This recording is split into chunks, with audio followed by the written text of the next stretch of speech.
కావాలని వాడు ఇష్టం పడేనా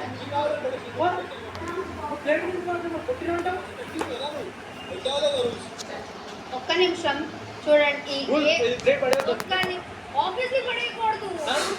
మరి ఆడవిలా నీకు ఎంత పచ్చా ఫస్ట్ నుంచి చూస్తున్నా చెప్తున్నావు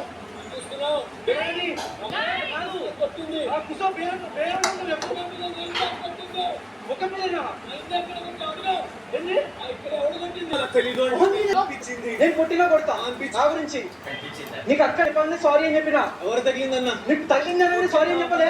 చేసుకున్నావు నువ్వు నన్ను నెట్టినప్పుడు కనీసం సారీ చెప్పినావా? నన్ను నెట్టినావు. ఎవడొచ్చింది చూసింది కదా అవినాష్ నెట్టలే నన్ను.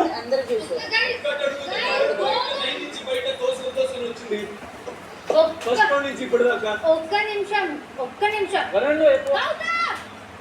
ఏంటి అక్కడ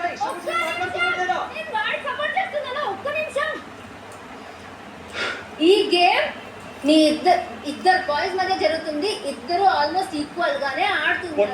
ఒక్క నిమిషం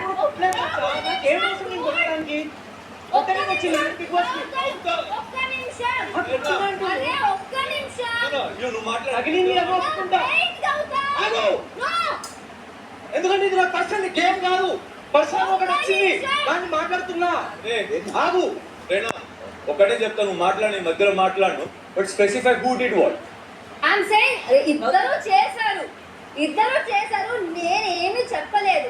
వాడి గేమ్ తర్వాత మొహం మీద తగులుతుంది చూసుకో అన్నాడు.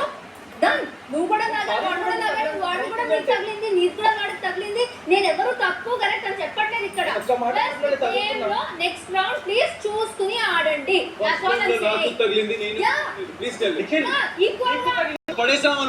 దాని గురించి మాట్లాడుతున్నాను. చెప్పడానికి అక్కడ చెప్తున్నాను. ఆపేస్తా బాగుంది ఆపేస్తా ప్రక్రియ. పడేయకూడదు అని రూల్స్ చెప్పలేదా? పెయింట్ ఇది తప్ప పడేయకూడదు మరి ఎక్కడ బిఫోర్ ద ఫస్ట్. మరి ఇప్పుడు నెట్టి ఇట్లా కాల్ పట్టుకుని ఇట్లా ఈడ్చుకుంటూ అవుతుందా? గేమ్ ఇస్ పెయింట్ రా. నేను అడుగుతున్నా అది చెప్పిండ్రా. మరి నేను లాగినా ఫస్ట్ అక్కడ స్టార్ట్ చేసిన కాబట్టి. ఇప్పుడు ఏమంటావు చెప్పు. నేను మొత్తం తప్పు చేసిన అంతేనా? నేను ఇక్కడ ఈక్వల్ గా మీరు చేసుకుంటున్నారు చూసుకోండి అంటే గేమ్ గురించి నేను కాదు. సరే గేమ్ గురించి గేమ్ గురించి ఏ డిసిషన్ తీసుకో. గేమ్ గురించి మాట్లాడదు. మనోడు కొట్టినవు, నువ్వు అదంటున్నావు ఇదంటున్నావు అని అంటున్నావు చెప్తున్నా. అతను నన్ను తోసిండు, నేను కూడా అతను తోసిన. కావాలని ఎవరు చేయలేదు ఇక్కడ. కావాలని చేసామని ఎప్పుడైనా చెప్పానా? నీకేమైనా అన్నానా? తగ్గుతుందంట. ఇద్దరు చూసుకోండి. వాడిది కూడా తగులుతుంది, నీది కూడా తగులుతుంది. ఈక్వల్ గా ఆడుతున్నారు. ప్లీజ్ చూసుకుని సేఫ్ గా ఆడండి అని నేను చెప్పాను అంతే. పెయింట్ నేను ఇలా వేసా, ఇలా వేయలేదు. తెలియకుండా చేసినా చేసినా ఇక్కడ కూడా తగ్గుతుంది, ఇక్కడ కూడా తగులుతుంది కదా. ఎగ్జాక్ట్లీ చూసుకోండి అంటున్నా. వాడు కూడా తెలియకుండా నీకు తగులుతుంది, వాడు కూడా చూసుకుని ఆడాలి అంతే. నిఖిల్ నాకంటే 4 inches హైట్ ఉన్నాడు. నేను ఇట్లా వెళ్ళినప్పుడు అతను వెనకకు జరిగిందో ముందుకు జరిగిందో తగిలింది అక్కడ. వెంటనే నేను సారీ అని కూడా చెప్పిన తగిలింది అని అన్నాను. అది పాయింట్ చూసుకో అన్నాడు వాడు. 100% చూసుకుంటారా? నాకు ఏం అవసరం? తప్పు చేసావన్నానా? జస్ట్ సేఫ్టీ చూసుకోండి అంటున్నా. 100% చూసుకుంటా నేను. అక్కడ నేనేం అన్నట్లు మనం పాయింట్ రైజ్ చేసిన కాబట్టి చెప్తున్నా. ఇద్దరికి తగిలింది.